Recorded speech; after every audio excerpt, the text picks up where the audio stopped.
Let's take a look at the May outlook. Are we going to be talking about a stormy, wet month for us across Colorado?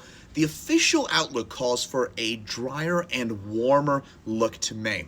However, I've got a little pushback on that, but let's start things off with the official precipitation outlook for the month of May. This is issued by the Climate Prediction Center, and this is a 30-day outlook. Again, this covers May, which on average is the wettest month of the year for Denver and for most of eastern Colorado. This is when we're still typically talking about some of those big synoptic, kind of big areas of low pressure, and we often see quite a bit in the way of severe weather, and that combination makes May our wettest month of the year. However, the official outlook calls for a drier month. The reason for this is that what the Climate Prediction Center is looking at, it's not so much La Nina or El Nino or things like that. That doesn't really factor into spring forecasting usually. What it's looking at is soil content, so the amount of moisture that's within soil right now, and it's pretty dry for us across Colorado.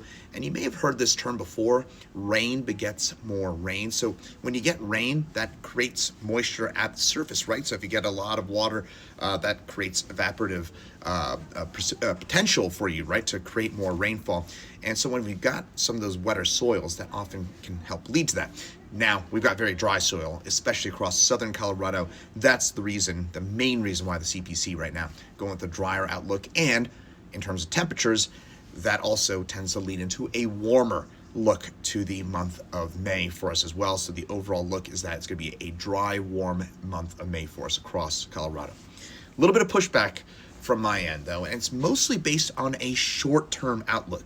Next week, the start of May, the first full week of May, next week, starting May 5th, all the way through about May 8th, looking very wet and stormy for us across Colorado. In fact, we may, in parts of Colorado, get all of our average May precipitation just next week alone, based on what some computer models are saying. What we've got is a slow-moving area low pressure, and that is going to turn up a ton of precipitation straight out of the Gulf of Mexico, and the result, probably to be pretty soggy next week.